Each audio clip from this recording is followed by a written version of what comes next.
Hello everyone, welcome to Happy Maths. This is Monica. Today we will learn about rational number, exercise 1.1, class 8 NCERT question number 1. Start करने से पहले मैं आपको बता देती हूँ रैशनल नंबर क्या होता है, उसकी बेसिक डेफिनेशन जो कि आपको आती भी होगी. रैशनल नंबर फ्रैक्शन फॉर्म में होता है, मतलब p/q के फॉर्म में होता है, जिसमें q नॉट इक्वल्स टू 0 होता है. ठीक है, ये होता है रैशनल नंबर.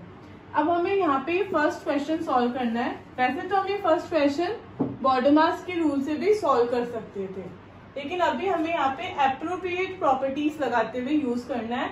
आपकी बुक के एग्जाम्पल में सारी प्रॉपर्टीज डिटेल में समझाई गई है. हमें क्वेश्चन करते हुए मैं आपको प्रॉपर्टीज के बारे में थोड़ा सा बता दूंगी. फर्स्ट क्वेश्चन ये है, -2/3 इंटू 3/5 प्लस 5/2 माइनस 3/5 इंटू 1/6. तो हम यहाँ पे देख सकते हैं कि 3/5 और 3/5 दो बार आया है. ठीक है, तो इसका मतलब ये है कि हम इन दोनों की ग्रुपिंग कर सकते हैं. ठीक है, तो हम कैसे करेंगे?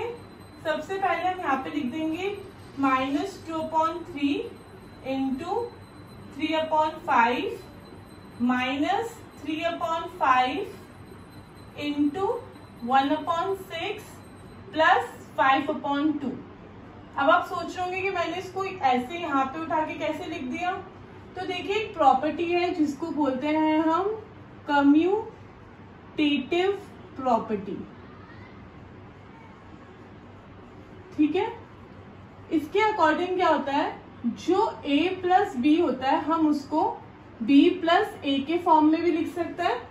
ठीक है, वैसे ही हम a इंटू बी को b इंटू ए के फॉर्म में भी लिख सकते हैं. तो यहाँ पे a इंटू बी ये है और b इंटू ए ये है. माने हम इसको इस फॉर्म में भी लिख सकते हैं. तो यहाँ पे मल्टीप्लाई में ये अप्लाई हो जाता है. फर्स्ट प्रॉपर्टी यहाँ पे अप्लाई नहीं हो रही, सेकेंड अप्लाई हो रही है. तो हम क्या लिखेंगे? By commutative property. तो अब हम इसको क्या करेंगे, इस प्रॉपर्टी के लिए हमें अब हम दोनों को हमने यहाँ साथ में ले लिया है, तो यहाँ पे एक कॉमन ले लेंगे. कॉमन लेने का मतलब होता है दो में से किसी एक नंबर को ब्रैकेट के बाहर ले लेना. तो हम यहाँ पे क्या लिख देंगे? 3/5 हमने कॉमन ले लिया, फिर लिख दिया ब्रैकेट. ठीक है, फिर हम क्या करेंगे, अंदर लिखेंगे -2/3, फिर यहाँ पे माइनस था और ये 1/6 है. ये जो बीच का माइनस है हमने यहाँ लिख दिया, ये 1/6 हमने यहाँ लिख दिया. ब्रैकेट क्लोज प्लस 5/2 हो गया. तो अब यहाँ जब हमने यहाँ से इसमें कन्वर्ट किया तो हमने कम्यूटेटिव प्रॉपर्टी से कन्वर्ट किया, और यहाँ से इसमें कन्वर्ट करने के लिए हमने कौन सी प्रॉपर्टी यूज करी है? Distributive property. ठीक है, अब हम क्या करेंगे, जिसमें क्या होता है a ब्रैकेट में b प्लस c होता है इस तरीके से. ठीक है, तो हमने डिस्ट्रीब्यूटिव प्रॉपर्टी यहाँ पे यूज कर ली. तो हम सबसे पहले ब्रैकेट सॉल्व कर लेंगे. तो हम क्या लिखेंगे? 3/5 यहाँ पे, फिर एलसीएम लेंगे. नीचे 3 और 6 दे रखा है, मतलब 3 जो स्मॉल डिजिट है उसी की टेबल में बिग डिजिट भी आ रहा है. तो हम यहाँ पे ऑटोमेटिकली एलसीएम क्या हो जाता है? 6 हो जाता है.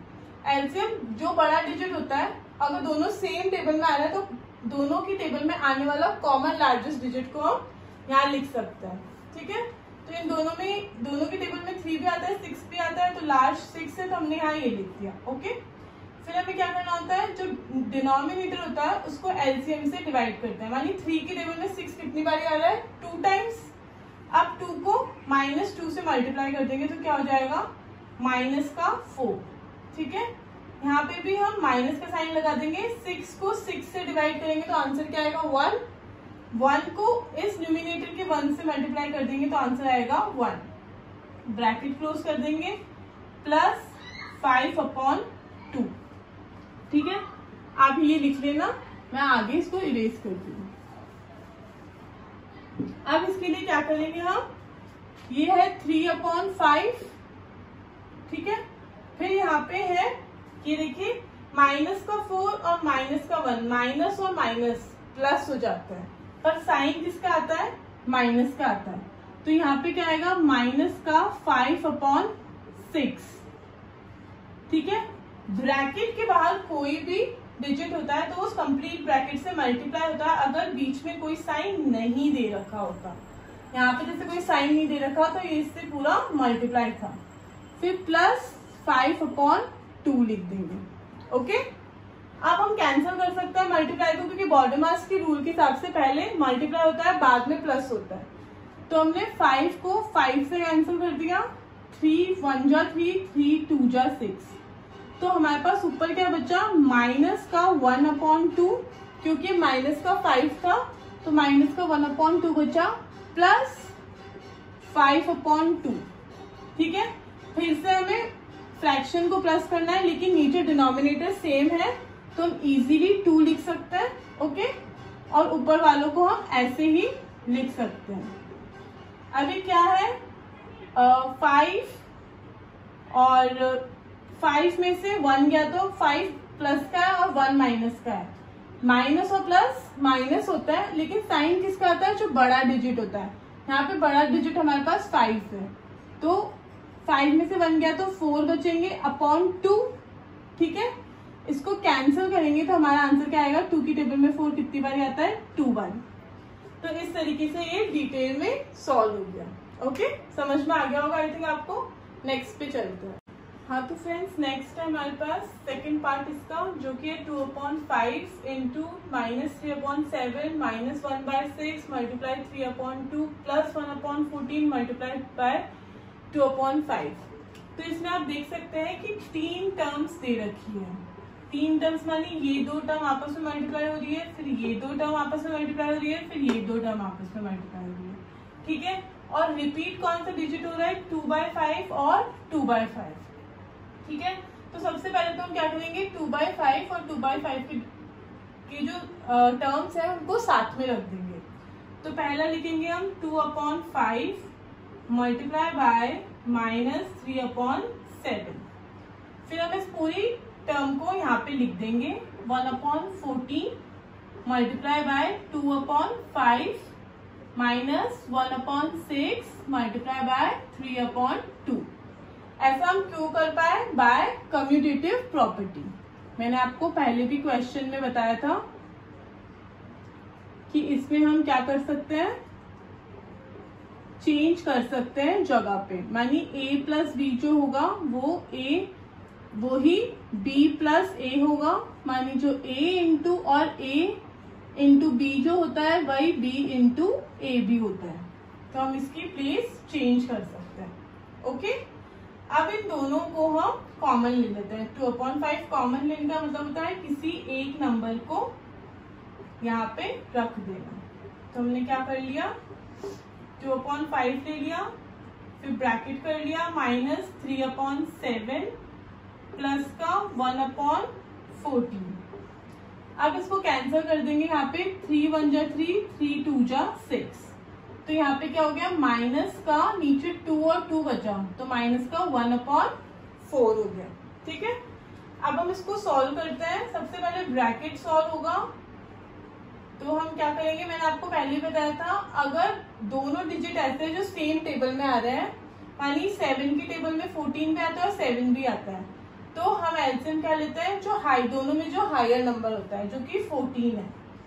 तो हमने यहाँ पे लिख लिया 7 की टेबल में 14 कितनी बार आता है, 2 बारी। 2 को 3 से मल्टीप्लाई करो, 2 3 जा 6, माइनस का 6 हो गया, प्लस 14 की टेबल में 14 1 बार आता है, 1 को 1 से करेंगे तो ये 1 ही हो गया। इधर हो जाएगा -1/4। मैं यहाँ पे कंटिन्यू कर लेती हूँ इसको इरेज करके।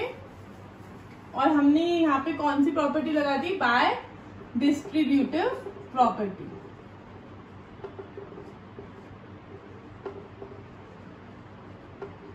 ठीक है, मैं ये फर्स्ट लाइन इरेज कर देती हूँ, आप इसको पॉज करके लिख लेना।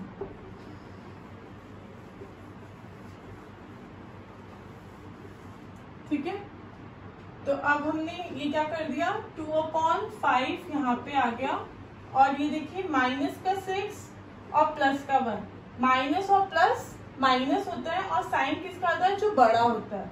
तो यहाँ पे 6 बड़ा है, तो हम क्या करेंगे, मल्टीप्लाई बाय -5, क्योंकि 6 में से 1 गया तो 5 बचा, माइनस का डिजिट बड़ा था इसलिए हमने माइनस लिख दिया, और 14 -1/4। बॉर्डरमास की रूल के हिसाब से पहले मल्टीप्लाई होगा, तो 5 से 5 को कैंसिल कर दिया, -5 को, 2 1 जा 2, 2 7 जा 14। तो यहाँ पे क्या बचा, माइनस का 1/7, क्योंकि माइनस का 5 था, और माइनस का 1/4। ठीक है। अब ये जो दोनों डिनोमिनेटर के नंबर है वो सेम टेबल में नहीं आते, बल्कि ऐसी कोई टेबल नहीं है जिसमें ये दोनों एक साथ आते हो।